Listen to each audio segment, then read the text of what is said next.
یہ اور سچا واقعہ ہے۔ اخلاص اور الہیت یعنی ہر نیک عمل کا اللہ کی رضا اور رحمت کی طلب میں کرنا، اس طرح ایمان اور توحید کا تقاضا اور عمل کی جان ہے۔ اس طرح ریا اور سماع یعنی مخلوق کی دکھلاوا اور دنیا میں شہرت و ناموری کے لیے نیک عمل کرنا ایمان اور توحید کی منافی اور ایک قسم کا شرک ہے۔ ان شداد ابن اوس حضرت شداد بن اوس روایت فرماتے ہیں میں نے سنا رسول اللہ صلی اللہ علیہ وسلم سے من صلی یرائی، جس نے دکھلاوے کے لیے نماز پڑھی فقد اشرک، اس نے شرک کیا۔ ومن صام یرائی، جس نے دکھلاوے کے لیے روزہ رکھا فقد اشرک، اس نے شرک کیا۔ ومن تصدق یرائی، جس نے دکھلاوے کے لیے صدقہ کیا فقد اشرک، اس نے شرک کیا۔ حقیقی شرک تو یہ ہے اللہ کی ذات و صفات ہے، اس کے افعال اور خاص حقوق میں کسی دوسرے کو شریک کیا جائے، اللہ کے سوا کسی اور کی بھی عبادت کی جائے، کہ وہ شرک حقیقی، شرک جلی اور شرک اکبر ہے، جس کی قرآن مجید میں اعلان فرمایا کیا مسلمانوں کا بنیادی عقیدہ ہے جس کو کرنے والا ہرگز ہرگز نہیں بخشا جائے گا، وہ ہوتا ہے شرک حقیقی۔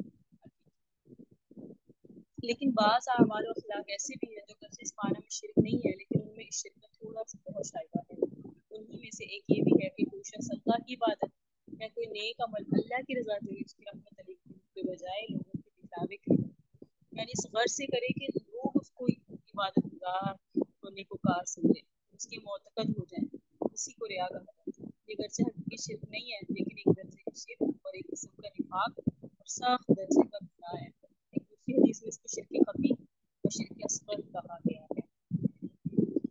اگلی روایت ہے نبی سعید خدری رضی اللہ تعالیٰ عنہ، ابو سعید خدری رضی اللہ تعالیٰ عنہ سے روایت ہے، قال فرماتے ہیں خرج علینا رسول اللہ صلی اللہ علیہ وسلم، ایک دن رسول اللہ صلی اللہ علیہ وسلم اپنے حجرہ مبارک سے نکل کر ہمارے پاس تشریف لائے، ونحن نتذاکر المسیح الدجال، اس وقت ہم لوگ آپس میں مسیح دجال کا کچھ تذکرہ کر رہے تھے۔ آقا نے فرمایا الا اخبرکم بما ہوا، کیا میں تمہیں وہ چیز نہ بتاؤں جو میرے نزدیک تمہارے لیے دجال سے بھی زیادہ خطرناک ہے، اخوف علیکم من المسیح، جو میرے نزدیک تم پر دجال سے زیادہ خطرناک ہے۔ قلنا، ہم نے کہا کیوں نہیں یا رسول اللہ، کہنے فرمایا شرک خفی ان یقوم الرجل یصلی فیزید صلواته بما یری من نظر الرجل، آپ نے فرمایا شرک خفی ہے کہ آدمی نماز پڑھنے کے لیے کھڑا ہو کہ اپنی نماز کو اس لیے لمبا کر دے کہ کوئی آدمی اس کو نماز پڑھتا دیکھ رہا ہے۔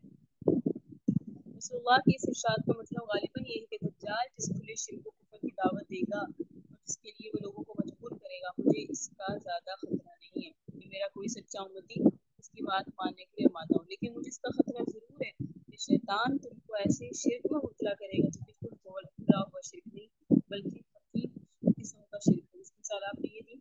نماز اس لیے لمبی اور بہتر پڑھی جائے کہ دیکھنے والا معتقد ہو جائے۔ رسول اللہ نے ایک دفعہ اپنی امت کی شرک میں مبتلا ہونے کا خطرہ ظاہر فرمایا تو بعض صحابہ نے عرض کیا یا رسول اللہ کیسا ہوگا، آپ کی بعد آپ کو شرک میں مبتلا ہوگی؟ آقا نے فرمایا یہ تو اطمینان ہے کہ میری امت چاند سورج کو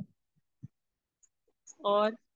پتھروں اور بتوں کو نہیں پوجے گی، لیکن یہ ہو سکتا ہے کہ ریا والے شرک میں مبتلا ہو جائے، یعنی لوگوں کو دکھلانے کے لیے، بڑے بننے کے لیے، معتقد نہیں بننے کے لیے، لوگ ہمیں سمجھیں کہ ہم تو بہت نیک ہیں۔ اللہ معاف فرمائے، مجھے 2 منٹ دیجیے گا۔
اگلی حدیث دیکھیے، محمود بن لبید، محمود بن لبید، مطلب محمود بن لبید سے روایت ہے کہ نبی صلی اللہ علیہ وسلم نے فرمایا ان اخوف ما اخاف علیکم، مجھے تمہارے بارے میں سب سے زیادہ خطرہ جو ہے وہ الشرک الاصغر، شرک اصغر کا ہے۔ صحابہ نے عرض کیا وما الشرک الاصغر، شرک اصغر کا کیا مطلب ہے؟ آقا نے فرمایا الریا، یعنی کوئی نیک کام لوگوں کے دکھلاوے کے لیے کرنا، ارشادات کا اصل مقصد و منشا اپنے امتیوں کو اس خطرے سے باخبر کرنا ہے تاکہ وہ ہوشیار رہیں اور اس خفی قسم کے شرک میں بھی اپنے دلوں کی حفاظت کرتے رہیں۔ ایسا نہ ہو کہ شیطان ان کو اس خفیش قسم کے شرک میں مبتلا کر کے تباہ کرتے۔ عن ابی ہریرہ رضی اللہ تعالیٰ عنہ، حضرت ابو ہریرہ رضی اللہ تعالیٰ عنہ سے روایت ہے، فرماتے ہیں کہ رسول اللہ صلی اللہ علیہ وسلم نے فرمایا، قال اللہ تعالی انا اغنی الشرکاء عن الشرک، میں شرک اور شرکت سے سب سے زیادہ بے نیاز ہوں۔ یعنی جس طرح اور شرکا شرکت پر راضی ہوتے ہیں اور اپنے ساتھ کسی کی شرکت منظور کر لیتے ہیں، اس طرح میں راضی نہیں ہوتا اور کسی کی ادنا شرکت گوارا نہیں کرتا، ہر قسم کی شرکت سے بالکل بے نیاز اور سخت بیزار ہوں۔ فمن عمل عملا اشرک فیہ معی غیری ترکہ وشرکہ، بس جو شخص کوئی عمل کرے جس میں میرے ساتھ کسی اور کو بھی شریک کرے تو میں اس کو اور اس کی شریک کو دونوں کو چھوڑ دیتا ہوں۔ اللہ، یعنی میں اس عمل کو قبول ہی نہیں کرتا۔ ایک روایت میں فانا منہ بری هو للذی عملہ، میں اس کے اس عمل سے بری ہوں جو عمل کرتا ہے۔ عن ابی سعید بن ابی فضالہ، حضرت سعید بن ابی فضالہ سے روایت ہے، رسول اللہ صلی اللہ علیہ وسلم نے فرمایا، اذا جمع اللہ الناس یوم القیامہ، جب اللہ تعالیٰ قیامت کے دن سب کے آنے، جس کے آنے میں کوئی شک نہیں ہے، سب آدمی کو جمع کریں گے، نادى منادن، تو ایک ندا دینے والا ندا دے گا، من کان اشرک فی عمل، کہاں ہے وہ جس نے اپنے عمل میں شرک کیا ہے، عملہ للہ احدا فیطلب ثوابہ من عند غیر اللہ، اب وہ اپنے عمل کا ثواب بھی کسی اور سے مانگے، فإن اللہ اغنى الشرکاء من الشرک، کیونکہ اللہ تعالیٰ سب شرکا سے زیادہ بے نیاز ہیں شرک سے۔ اللہ پاک ہم سب کو محفوظ فرمائے، شرک کی مذمت کی بات سمجھے۔ دونوں حدیثوں سے جو بھی آپ کے سامنے 256 اور 257 حدیث پڑھی، ہمیں یہ پیغام حاصل ہوتا ہے کہ اللہ تعالیٰ صرف اس نیک عمل کو قبول کرتا ہے اور اسی پر ثواب دے گا جو اخلاص کی کیفیت کے ساتھ صرف اس کی رضا اور رحمت کی طلب میں کیا گیا ہو۔ اس کے برخلاف جس عمل سے اللہ کے سوا کسی اور کی خوشنودی یا اس سے کسی قسم کی نفع اندوزی مطلوب اور مقصود ہو، اللہ تعالیٰ اس کو بالکل قبول نہیں کرے گا، وہ نہایت بے نیاز اور شرک کی لگاوٹ سے بیزار ہے۔ یہ انجام تو اعمال کے ہیں جو اللہ کے لیے کیے جائیں، لیکن نیت میں پورا خلوص نہ ہو بلکہ کسی طور پر اللہ کے سوا کسی اور کی بھی لگوبٹ ہو، لیکن جو نیک اعمال محض ریاکارانہ طور پہ کیے جائیں، اس سے صرف نام و نمود، دکھلاوا، شہرت، لوگوں سے خراج عقیدت یا خراج تحسین وصول کرنا مقصد ہو، تو وہ نہ صرف یہ کہ مردود قرار دے کر ان کے عمل کرنے والوں کے منہ پہ مارے جائیں گے، بلکہ یہ ریاکار اپنے انہی اعمال کی وجہ سے جہنم میں ڈالے جائیں گے۔ اور موجودہ دور میں اخلاص بہت ضروری ہے، اخلاص کی بہت زیادہ کمی ہے، کیونکہ موجودہ دور میں لوگ کیا کرتے ہیں کہ اخلاص سے عمل نہیں کرتے، ریاکاری بہت آ جاتی ہے، اور ریاکاری کی نا بہت زیادہ حالات بھی ریاکاری والے ہوتے ہیں۔ کوئی بھی نیک عمل کیا سوشل میڈیا پر ڈال دیا، ایون عمرہ بھی کر رہے ہیں تو تصویریں لے کے نا سوشل میڈیا میں ڈال رہے ہیں، پیچھے روزہ رسول ہے اور تصاویر ہیں، تصویر کشی ہو رہی، پیچھے بیت الحرام ہے، بیت اللہ شریف ہے، اور تصویر کشی اور اپنی عبادات کی تصاویر، یہ چیزیں ایسی ہیں جس سے ایک ہے رغبت کے لیے کہ لوگ اس کام میں آئیں، لوگ جڑے، جیسے ابھی اگر مجموعی طور پر بات کی جائے، ہم کوئی پڑھا رہے ہیں، ہم نے کوئی چیز فلائر بنائے، اس کو شیئر کیا، زیادہ سے زیادہ کی، وہ کام تو ہونے زیادہ لوگ شرکت کر لیں تاکہ زیادہ فائدہ۔ دوسرا ہے اپنے آپ کو یہ شوق کروانا کہ میں بڑا عابد ہوں، زاہد ہوں، اور میرے معاملات دیکھیں۔ انسان کے معاملات، جیسے بھی 3 لوگوں کا آپ نے واقعہ پڑھا، اس میں ان کی عبادتیں تو نہیں تھیں، وہ سارے معاملات تھے، اللہ نے وہ معاملات قبول کیے تھے کیونکہ اخلاص سے کیے گئے تھے۔ ہماری بھی نیت جو ہے نا، وہ زیادہ فوکس جو ہے نا، وہ ہمارا عمل پہ ہونا چاہیے، نیت پہ ہونا چاہیے، نہ کہ دکھلاوا ہو۔ اور اللہ نے پہلے ہی بتا دیا ایسے عمل والوں کا جو عمل ہے اللہ قبول نہیں فرمائیں گے، کیونکہ ریاکاری والا عمل۔ اگلی حدیث پڑھ لیں، آخری ہے، ان جندب رضی اللہ تعالیٰ عنہ، حضرت جندب رضی اللہ تعالیٰ عنہ سے روایت فرماتے ہیں نبی علیہ السلام نے فرمایا، من سمعہ اللہ بھی، جو شخص کوئی عمل سنانے اور شہرت دینے کے لیے کرے گا، سمع اللہ بھی، اللہ اس کو شہرت دے دے گا، اور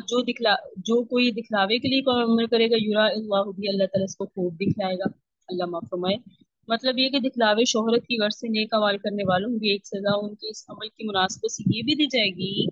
کہ ان کی اس ریاکاری اور منافقت کو خوب مشہور کیا جائے گا، سب کا مشاہدہ کرا دیا جائے گا۔ یہ بدبخت لوگ یہ نیک اعمال اللہ کے لیے نہیں کرتے تھے بلکہ نام و نمود و دکھلاوے شہرت کے لیے کرتے تھے۔ الغرض جہنم کے عذاب سے پہلے ان کو یہ سزا بھی ملے گی کہ سارے محشر ان کی ریاکاری اور منافقت کا پردہ چاک کر کے ان کو اس بدباطنی کو دکھا دیا جائے گا۔ اللہم محفظنا منہ، اللہ ہمیں اس سے محفوظ فرمائے۔ اپنے اعمال میں نیت، اخلاص، للہیت، نام و نمود سے پاک، ریاکاری سے پاک عمل ہونا بہت ضروری ہے۔ چاہے عمل ہو، چاہے عبادت ہو، چاہے آپ کے ذکر اذکار ہوں، آپ کے معاملات ہوں، اس میں ریاکاری سے پاک ہونا اور اخلاص کا عنصر غالب ہونا یہ بہت زیادہ ضروری ہے۔ اور دور حاضر میں اپنے بہت سارے اعمال پر گواہ صرف اللہ کو بنانا چاہیے، اور اپنے نیک کاموں کو حد الامکان کوشش کریں اپنی عبادات کو کہ اس میں ہماری نیت بہت اچھی ہو۔